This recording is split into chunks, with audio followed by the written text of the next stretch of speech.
For as long as I can remember, I've been able to read minds. I still have no scientific explanation for this. As a young child, I thought it was normal to hear different voices in your head. In that simple way kids accept what would be an uncomfortable reality to any adult, I truly believed these voices were all mine. When I told my parents, they brushed it off as a childish prank. I never mentioned it to them again. Once I turned 12, I knew something was wrong. I became increasingly concerned I had a tumor. When no physical issues were detected, I spoke secretly with my school counselor. She said that perhaps I process emotions differently or that I'm highly intuitive. I was relieved she didn't think I was schizophrenic. However, I continued to hear disembodied voices. By the time I was 15, I realized this couldn't be simple intuition. As impossible as it was, I came to accept that these voices were being broadcast from the minds of those around me. Most people think telepathy is super useful, that it would make life easier. The plain truth is it isn't helpful at all. In fact, it's mostly a real pain in my arse. Most days I resent it. Imagine knowing what everyone really thinks of you. Whether or not they really enjoyed the food you spent all day cooking. Whether or not they're slowly losing romantic interest in you but are too polite to tell you. Also, if you're not careful, it can get you in a hell of a lot of trouble. Without going on and on about the details, what I've learned through years of experience is that using telepathy to meddle in other people's affairs, especially their love lives, is a recipe for disaster. I had originally lived near Blackpool, but my family moved up to Glasgow when I was 18. I applied to several universities to study chemistry and was fortunate to get accepted to the University of Edinburgh. I had never been there before and was happy and excited. My parents, both well-respected solicitors, were extremely busy most of the time, so I would have to make my way to Edinburgh on my own. When I hugged them goodbye, I remember hearing them both thinking about the cases they were working on. Their concern for me was fleeting. Typical. I took a domestic flight from Glasgow and landed in the afternoon. After 30 minutes of driving, my airport taxi turned left into Holyrood Park Road. I saw Arthur's Seat looming warm, inviting and lush in the distance. Stark in the cloudless azure sky, Pollock Halls lay nestled at its base. I pointed. "The gate's there on the right. Cheers, mate." The taxi pulled into the gate and parked. I handed the taxi driver his money and he replied, "Thanks, sir. Hope you enjoy the city." I got my bags, closed the taxi door and walked towards the reception center. The next morning, much to my chagrin, I was invited to icebreaker-type gatherings with the other students, where we go around the room introducing ourselves. I did not enjoy them. Just a small glimpse inside each of their minds was enough to put me off getting to know any of them. Took me a few days to find my bearings. I loved the city more than the people that populated it. This place felt old and absolutely beautiful, so eternal and alive. The buildings stood like dark sentinels. Ancient streets crisscrossed in complex patterns and the traffic was mayhem. I appreciated how hilly the city was. It wasn't flat and boring. I studied chemistry and had to attend lectures at King's buildings. This part of the university was situated down near Cameron Toll. So every morning, too early for a young university student, I peeled myself out of bed, had a quick breakfast of Weetabix and milk, chugged a mug of tea, and raced off for my bus by the swimming pool on Dalkeith Road. One icy cold morning, I was pulling my scarf tighter around my neck when I noticed a student I had never seen before. He stood with his back to me. All I saw was his dark, shaggy hair and denim jacket with matching trousers. He was standing over by the pavement's edge. The 30 was about to arrive. I stepped a bit closer to form a queue. I was no more than a foot away from him. My brow furrowed. I couldn't hear his thoughts. When I focused on him, it felt like I was pressing on a sealed plastic bottle. Like I was forcing two magnets with like polarities together. Like his head was filled sawdust. I got a very odd feeling. Just then the bus arrived. We all paid our fare and shambled on. I felt really uncomfortable. I pulled on my large wool beanie to suppress my powers. I saw that empty-headed guy around the campus a few more times after that. I tried to distract myself with my studies. Late one Saturday afternoon, I left to go to the library at King's Buildings. I was walking down Minto Street when I saw a number 3 double-decker bus conveniently pull up. I jumped on quickly and paid my fare. As I turned to walk to a seat, I froze. In front of me stood the empty guy. I could tell immediately. He wore the same denim jacket. His eyes were steely and gray. He was not alone. This time he stood with a young woman.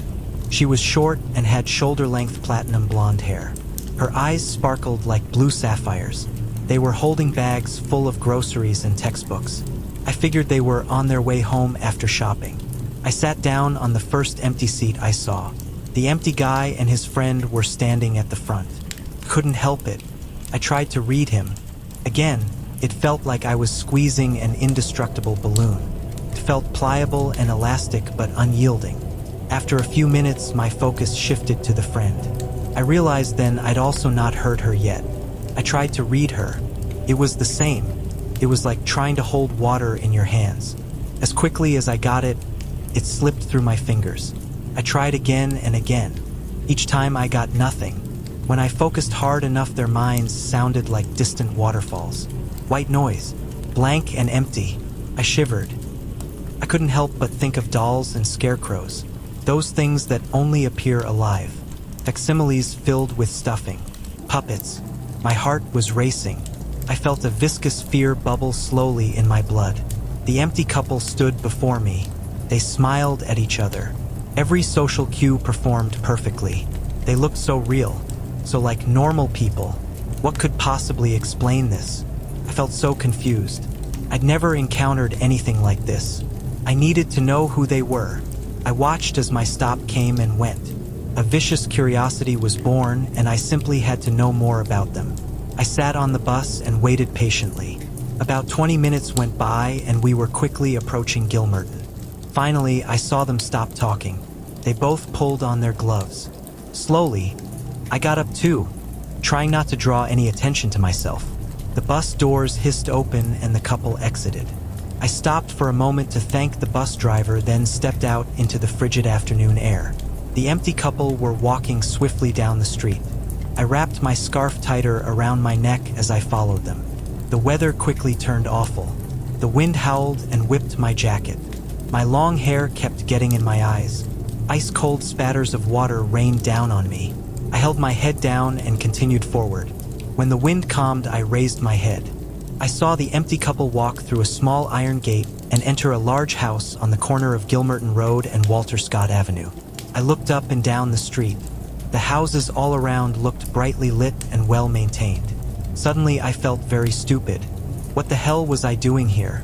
What did I expect to accomplish? Just walk on in and ask them why I couldn't read their minds? Ludicrous. Suddenly, I heard a soft voice behind me. "Hey, why were you following us?" I gasped and leapt from fright. I spun around to find the empty woman standing by the low stone wall. She'd snuck up behind me. I am not following anyone," I stammered unconvincingly. Her blue eyes stared at me, hard and cold. I felt something pull at me, pull at my eyes, pull at something deep inside my mind. Suddenly, I could not control my own mouth. It opened of its own accord. It began to tell her everything. "My name is Jerry Straw. I followed you and the denim guy home because I can't." I strained as I fought against her pull. Amid the trance, I managed to pull my head away and break eye contact. I panted. What the hell was that? Did you get in my brain?" I looked back up at her. She was staring at me now with a horrible seriousness. She nodded slowly. "I need to make sure you're not dangerous. Just tell me why you were following us." My heart thumped hard in my chest. I've never met anyone. Like me, what I mean is that I can't read your mind. I can't read the denim guy's mind either. I had to know why. Her eyes nearly popped out of her head at my words. She stood still as stone, her head cocked with curiosity. "You're like us then?" I blinked stupidly. "Us?" I asked. She gestured to the window. The door to the house was ajar. Inside, I saw 4 other people. 1 girl and 3 guys. I could just make out their voices. Mind reading must be dead useful. We can all do useful things too. Special things. "Like what?" I asked. "Wouldn't you like to know?" Then she fixed me with an odd stare. It made me feel like a bug under a microscope. You should come inside and meet us if you'd really like to know. We could use a mind reader. My heart was still pounding. I felt really uncomfortable. I'd never met anyone like this. Like me in my life, and now out of nowhere there are 5 of them? Could it be? I'm not sure, Dash. But before I could even finish, she had marched into the house calling loudly, "Hey everyone, found a telepathic creeper lurking in the garden." I felt my face flush red. I ran up the wooden stairs and through the open door. No, I wasn't. I just thought. I was trying to find out. I couldn't quite get the words out fast enough. I closed the door behind me. Inside I found 5 people. The first was the short blonde girl who had psychically assaulted me. Next to her was a girl with brown hair and dark eyes. She fixed me with a warm grin. "Hey, I'm Eleanor. I see you've had the pleasure of meeting Lucy." I turned my attention quickly to the others who sat on the old sofas which surrounded a tiny TV set in the large living room. I couldn't read any of them. My heart thumped loudly. The house was warm but not in a good state. The wallpaper was peeling and there was hardly any furniture besides 2 sofas, a dining room table and a few chairs. The floors were dusty and I could smell the distinct scent of unwashed laundry. The stairs to the upstairs looked old and creaky. My eyes glanced at the TV. A PS1 lay on the ground with many game covers spewed across the floor. I felt myself relax slightly. At least they like video games. Of course, the first guy I noticed was the denim jacket guy. He stared at me with intrigue. "I think I've seen you around. Do you also go to classes at King's Buildings?" he said with a large grin. I nodded and replied, "Yeah, I've seen you around too." My eyes darted to Lucy. "It's how I first noticed you." Denim jacket guy leant forward slowly, his expression curious. "Noticed what exactly?" "Well, you. I suddenly felt unsure of myself. It wasn't usual for me to talk so openly about my telepathy. But I continued, "You can all do stuff too, like psychic stuff." I realized then I was whispering. The tension immediately diffused as everyone burst into laughter. Now it was Eleanor who spoke. "No need to whisper. Yes, we can all do stuff like that." Her eyes narrowed with curiosity. "How did you figure that out?" My heart leapt. I kept my voice steady as I said, "Well, on the bus I noticed that if I tried to read his mind, all I got was static. That's never happened before. I just had to find out what was going on." I heard a grunt from Lucy. "He didn't figure it out at all. I told him we were special like him." Eleanor frowned at Lucy. "Way to keep a low profile." She looked back at me and continued, "But I think that makes sense. Our abilities work differently on people like us. Lucy's powers aren't as effective on us as regular people. And Desmond's too." Suddenly, Denim Jacket stood up and held out his hand. "My name is Marcus, by the way." I shook his hand.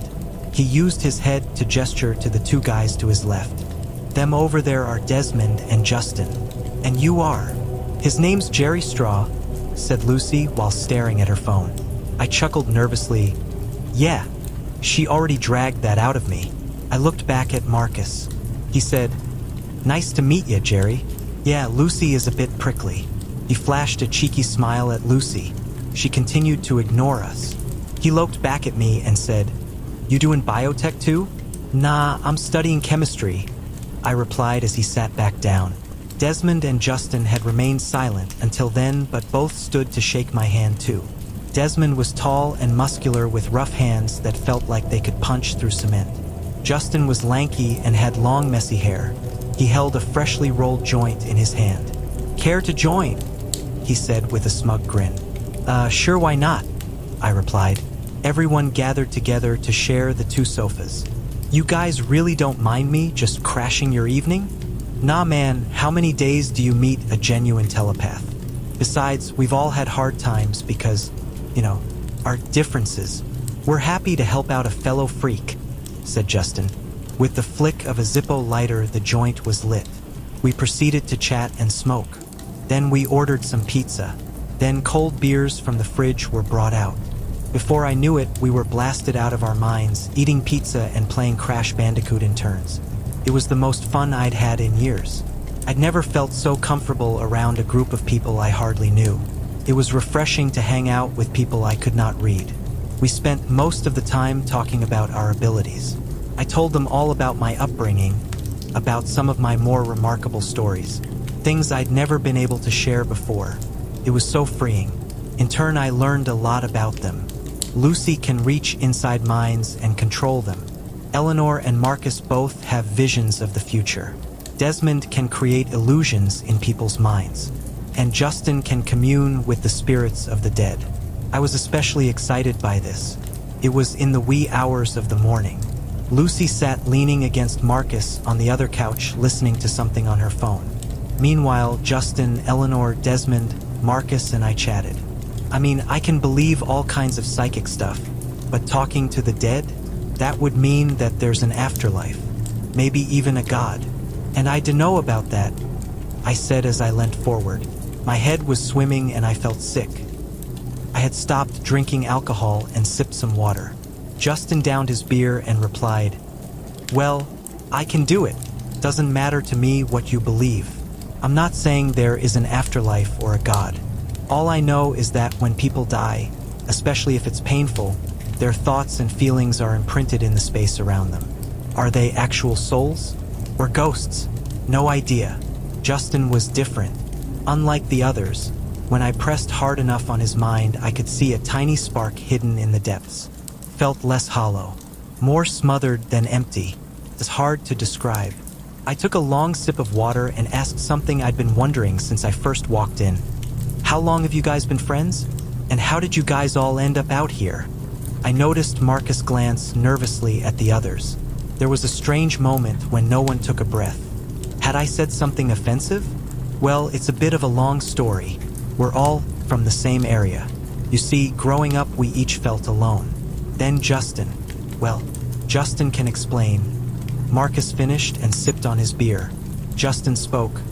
To try and make a long story short, sometimes when I meditate and concentrate really hard, I can sense other psychics around me. A couple of years ago, I was having a rough time. I didn't want to be alone anymore, so I reached out. I found Marcus first, then the others one by one. That's the reason we know each other. We've been friends ever since. That's why we were more than happy to accept you into our ranks. Having a mind reader on our team certainly can't hurt. He laughed. We may have been lucky enough to all get into Edinburgh Uni, but we weren't all able to get into the same accommodation. As you can probably understand, once you've become friends with other freaks, hanging out with regular people just ain't the same. We really wanted to live together. Thankfully, my dad is loaded and he owns this house. Justin spread his arms wide and he gestured at the peeling walls. So we're all renting it out together from him. It's a bit run down, but it's affordable. Even though everything they'd said sounded plausible, it was the way they had talked which made me suspicious. It was the first time I felt like they were hiding something from me. The way they'd all glanced at each other in supernatural synchronicity. I hated that all I could do was guess. I would normally always know, but I guess this is what it must be like to be non-telepath. I decided to let it go. You guys are so lucky, I continued, trying to change the subject. I'd have loved to meet you all sooner. My studies were going well. My mood had never been better. I continued to go to lectures and practical classes. But now, at least twice a week, I would meet with my new friends. It would usually be Marcus, Desmond, Eleanor, and me. Justin and Lucy were often absent. They certainly seemed less social than the others. Nevertheless, I grew to know each of them eventually. Marcus was my favorite. He studied biotechnology and really liked hiking. Eleanor was introverted but very aware. Desmond was a rugby player, a prop of large size and immense strength. Justin was drunk or stoned most of the time. He was a bit obnoxious but was also easygoing and quick to laugh. Lucy was an oddity. She hardly ever contributed to the conversation. In fact, the only time I'd heard her say multiple sentences to me was when she had interrogated me. Despite Lucy's contemptuous behavior, I loved my new friends. The last month had been the best of my life. I'd never known such true peerage. As September faded away and October began, the leaves of the trees had turned garnet and saffron. My group of new friends decided to have a Halloween party. So cliched, but it'll be amazing. We can put up cobwebs and fake spiders and skulls and all sorts, and all the sweets and chocolate, and play Backstreet Boys' Everybody. Oh, it'll be great. Eleanor yelled excitedly as we sat planning on the sofa.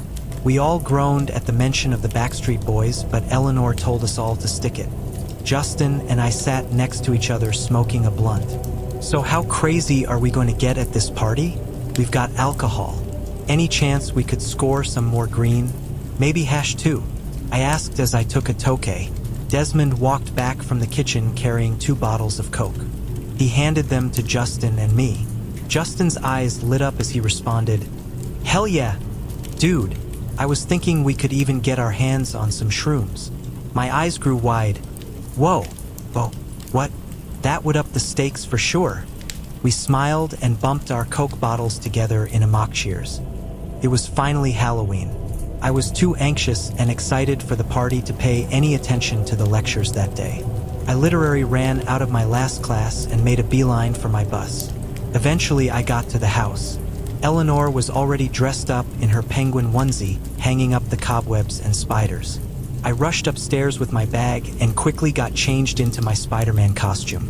I adjusted my mask as I made my way downstairs. "So who has a beer for me?" I asked as I made my way toward the sofas.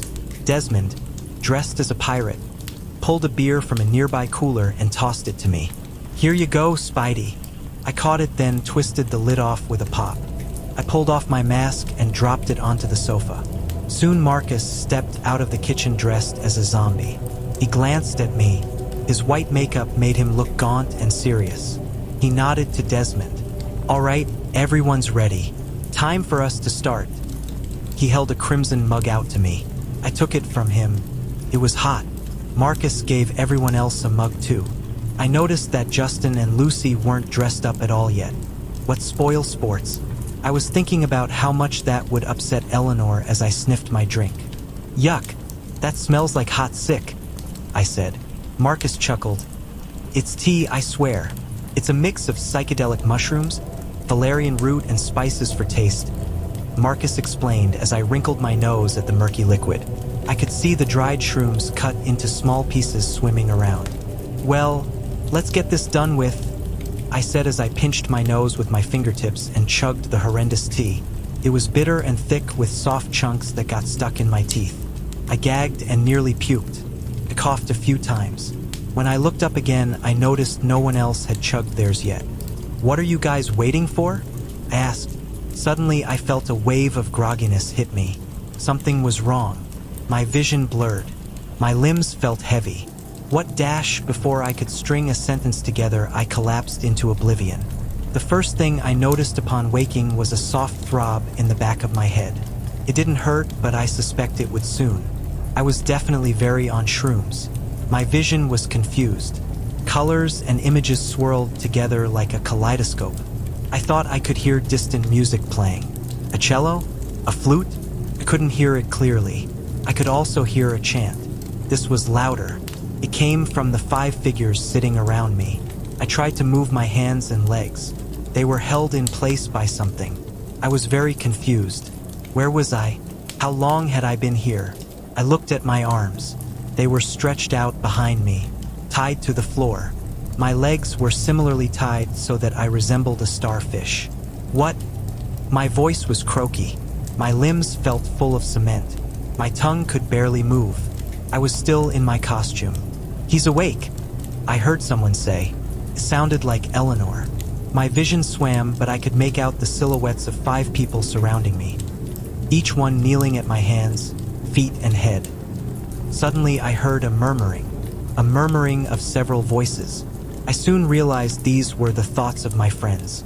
I could hear them. Finally, at first they sounded distant, indistinct, but they quickly became clear, like tuning into the right frequency on a radio. A chill ran down my spine. They didn't sound anything like the people I knew. They sounded monstrous. I'd never heard such voices. Their voices were deep and raspy and awful. "He hears us. He knows. Hold him fast." All their thoughts whirled together. They were all one mind thinking in sync. Oh my God! They didn't have separate minds at all. My heart raced and I began to pull hard at my restraints. Before I knew it, I felt cold hands clamp down on my limbs and with an unbelievable strength held me tight like a vice. I was helpless, trapped. What the hell was going on? Maybe I was just tripping really hard. But as I gazed up at the faces of my friends, I knew I was not hallucinating. Their eyes no longer had any trace of humanity. They looked down at me cold and cruel. Empty alien stares. Continue the call. I heard them think in unison. The room started to come more into view. I was in Marcus's bedroom. It was dark save for what seemed to be dozens of floating candles. The figures began chanting out loud again. Suddenly there was a noise like a peal of thunder. The sound of the unidentifiable string and woodwind instruments grew louder. As I looked at my feet and the wall beyond, a bright light exploded before my eyes. This point of light swelled larger and larger. This bright white scar in reality stared into me. I could hear trillions of voices pulsating within, all bellowing in agony.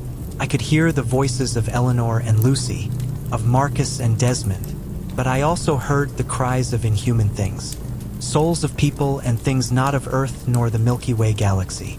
I heard the lives and words of things and places from far-off civilizations, distant planets, entire cultures that had been sucked into this abomination. Holy shit, their voices or souls or whatever you wanted to call it were in there, suffering an ineffable anguish. They were trapped in what I can only describe as a stomach of some colossal eldritch beast. It was like a massive intestine, with powerful muscular walls that stretched and squeezed those trapped souls together. My claustrophobia triggered, I began to panic. They were all trapped and suffocating, being mushed together into a single pulpy mind. That's how they'd appeared so normal. So like real people, my friends' true minds were held prisoner, absorbed by this giant stomach. It knew their every crevice, their every dream and desire and nightmare and hope. Everything. No, no, no, no. I mumbled as I tried my best to kick and punch. I tried to bite the fingers that held my head down, but all in vain. Then it got a lot worse. The bright white scar began to darken. Something gelatinous was moving out of it. Imagine a dark purple pus pouring out of a wound of burning white light. I felt it more than I saw it. It gathered up on the floor like a great puddle of ooze and began to crawl slowly towards me. It was covered in strange thick hairs. It reminded me of how a starfish eats by everting its stomach. I trembled with terror as it pulsated, reaching my legs. Its tentacles extended towards my nose and mouth. Then I felt something pull deep inside my mind. It reminded me of what Lucy could do, but it was so much stronger, more visceral. I yelled in pain as I felt the ooze tug hard at my very mind. Out of nowhere I heard a yell, but it wasn't me or the monsters. It had come from the white scar. A pair of very human hands suddenly extended out of the sticky white wound with great effort. They were semi-transparent, almost blue. Then arms appeared, followed shortly by a head and naked torso of the person I knew as Justin. "I'm gonna fucking end you, you jelly fuck!" He screamed as he squeezed himself from the hole of light. I felt the pull on my mind disappear. The ooze stopped in its tracks and suddenly leapt at Justin with unbelievable agility. But he was ready. He plunged his fists into the ooze as he leapt to the floor. I heard the shrill screech of a million insects. I winced with pain. It was worse than 1,000 nails on a chalkboard. Imagine an Aztec death rattle on steroids.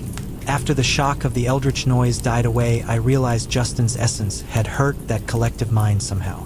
I saw his naked spirit run across the floor toward his body, which kneeled at my head. "No!" I heard the collective mind of the ooze scream out, but Justin was too fast. He had already leapt forward and soared directly into his possessed body. Justin's head snapped back. A thick purple smoke bubbled from his mouth. He was shaking violently. His vice grip vanished. I immediately craned my neck up to see all the others were also seizing. Saliva and purple goo leaked from their every orifice. They shook and gagged. They'd let go of me. I could move my arms. I grimaced with effort as I pulled with all my strength. I felt something tear. At first, I feared I'd torn my own arm off, but I realized they'd tied me down with a silk fabric they'd nailed into the floor. I hadn't pulled the nail out, instead the fabric had torn. I used my free hand to untie my other. Soon my feet were untied too. I stood up way too fast and almost fell over from dizziness. I was still high as fuck, but I didn't hesitate. I ran as fast as I could toward the bedroom door. I grabbed the handle to rip it open. It didn't budge. It was locked. My head swiveled around. They were all still seizing, now lying on the floor. That ooze was retreating back into the white scar. Fuck, what should I do? Help them? Or leap out the fucking window? I cursed again loudly as I ran over to Justin. I rolled him onto his side. The purple goo was gone now. Those weird instruments grew fainter. Suddenly, with the rushing sound of a gale, the bright white scar vanished. The candles went out immediately and dropped to the ground. The room suddenly was very silent, smoky and still. As my eyes burnt from the candle smoke, I looked down at Justin and the others. They were now lying completely still. I checked each of them for a pulse. Only Justin was still alive. I managed to use Justin's phone to call the authorities. In 20 minutes, firemen arrived. They had to break down the door with an axe. The police were more than confused at the tableau they found before them. They saw me, dressed up as Spider-Man, cradling Justin's unconscious body. The others lay sprawled around me. They had no visible wounds or bruises or blood. It was as if they had all simply dropped dead from nothing. By the time the paramedics were checking on me, my high was tapering off. I felt confused, my head fuzzy. I was in shock and my eyes stared off into nothing. I'm not sure how, but I ended up in a small, brightly lit room at the nearest police station. They tried to question me. All I would say was, "I want a lawyer." I had to wait for hours before my parents arrived. I remember having tears in my eyes. It was then I noticed it. My telepathy was still enhanced. I could hear the thoughts of everyone at the precinct. I could hear the thoughts of my parents. They were so worried. They were so anxious. They had been so afraid I had died. The thoughts of everyone around me came to me more easily than they had ever before. It made it quite difficult to concentrate on what I wanted to say. It took me a long time to make myself understood. I kept stammering.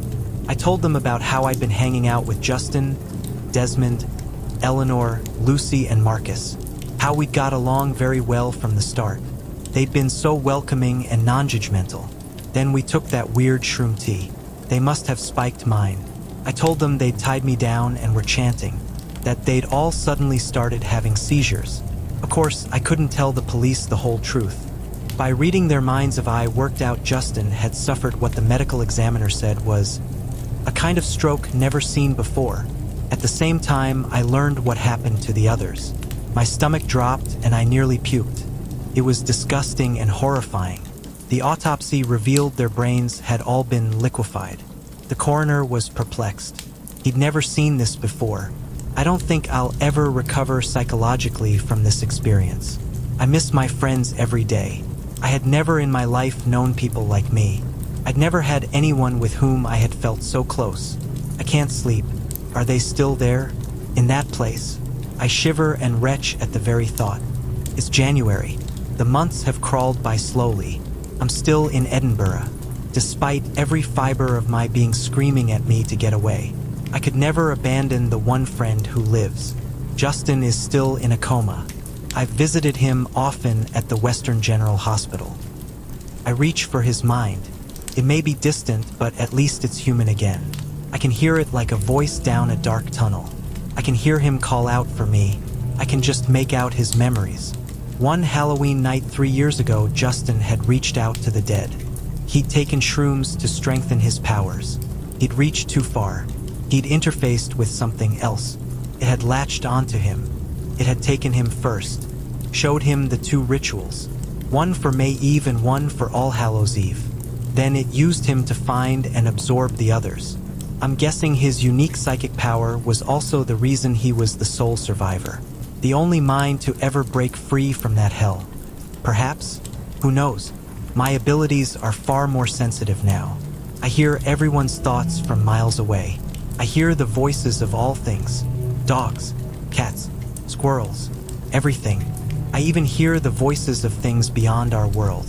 I hear the horrendous scratchy voices of many-eyed, multi-mouthed flying monstrosities, of giant celestial intellects outside time. Not evil, just alien, completely without care for what it means to be human. I could hear them. Goosebumps rippled up my arms. Now they hear me too. He listens. Yes, yes, take him. Stop him.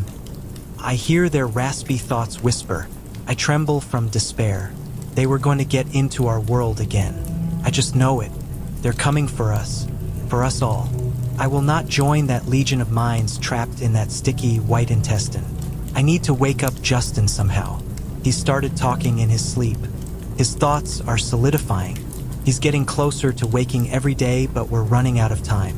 I need to reach him now. If I could find out more about how he fought that entity. I need his help. In the meantime, I sleep little and the minds of monsters haunt my every waking minute. They know what I'm planning. They're trying to stop me. I hear those alien intelligences whisper in my ear. No, stop. No, just give in. It is futile. You should be with us. Leave Justin be. Stop fighting. I can't block the voices like I could before. My hats and beanies are useless. If I don't stop them soon, I will go insane. I will stop this. I have to. Or at least I will die trying.